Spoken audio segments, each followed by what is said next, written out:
Isn't that a very good situation to be in? Well, to think of it, maybe yes, but I'm sure you have a lot of questions right now.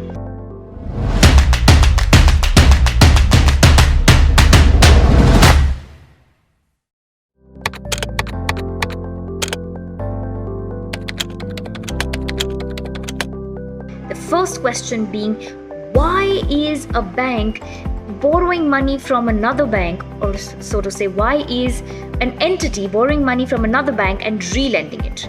Well, obviously to make an extra markup on that money. Okay, but if you're going to make that extra markup, who's going to pay you that money? So if I'm a borrower, why won't I go to borrowing from directly a bank who's going to charge me a lot less interest compared to another entity which was borrowing from a bank and is re-lending it to me at a much higher interest? Well, that's where the catch is. You are going to borrow money from an NBFC when you don't get money from a bank. Banks have a lot of regulatory compliances, so sometimes you may not get certain amount of money sanctioned that you're actually looking out for.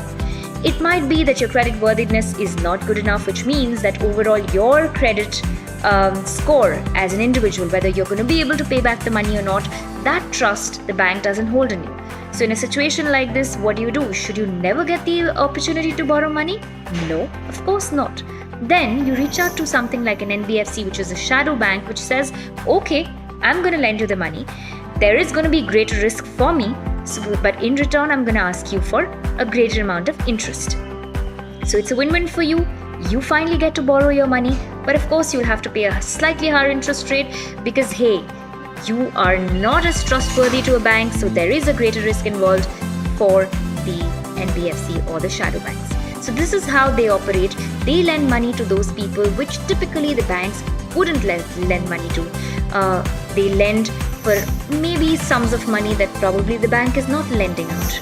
So in all of these cases, they tend to help people in a fashion that they need to be helped, only for a higher rate of interest in return. Another question. But isn't NBFCs supposed to have greater regulation because they're getting involved in a greater amount of risk-taking activity? Well, to think of it, yes. But if it did have greater regulation, then it too wouldn't be able to lend to these people. Hence, the flexibility has been given to them by the RBI themselves, and they've been told that go ahead and do this practice. But in all of this, again, there is another question. Is RBI someone who doesn't really care about the NBFC? Because if the NBFC is not able to pay the money to the bank, then I'm sure the RBI is going to have to take some action against these NBFCs, right? Yes, it will. So the NBFCs are held responsible to paying to the bank, and the NBFCs have to make sure that the money comes back. But still, RBI is giving them a lot of flexibility. And how is that? That's simply because the NBFC is going to be making sure that they have a much better strictness over getting that money back. So understand where the catch lies. The banks maintain stringency or strictness in terms of picking who to lend the money to, whereas the NBFC is not very strict in terms of who they should lend the money to, but they are very strict to maintain and figure that the people they lend money to are actually utilizing their money for genuine reasons and are eventually going to pay them back. So once they've lent the money, the NBFCs are now going to monitor all those borrowers of theirs to make sure that their money is definitely going to come back. That is the difference between a bank and an NBFC. Now, bank, on the other hand, cannot do that because it's dealing with a lot more volume and it doesn't have that kind of a capacity or possibility to be able to sit out and lend to all sorts of risk-taking entities and hope that in case if things don't work out, they can go and find means and ways to recover that money. So that something is not possible for a bank to undertake, but an NBFC does tend to bend several rules to be able to lend that money to people who the bank may not typically lend to. They carefully monitor each of their activities and actions, and even while lending, they know that this is somebody, even though on paper we cannot trust, but in terms of their actions and execution, we can totally trust them to give our money back. So of course, NBFC is also taking the necessary steps and precaution and the caution that it needs to be able to make sure that they're not messing around with just randomly lending money to anyone and everyone and not being accountable for the people's deposits.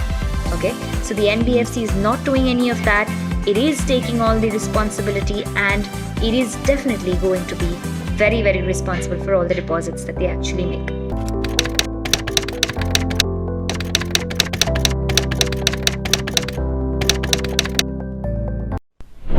Do you read newspapers? We didn't think so either.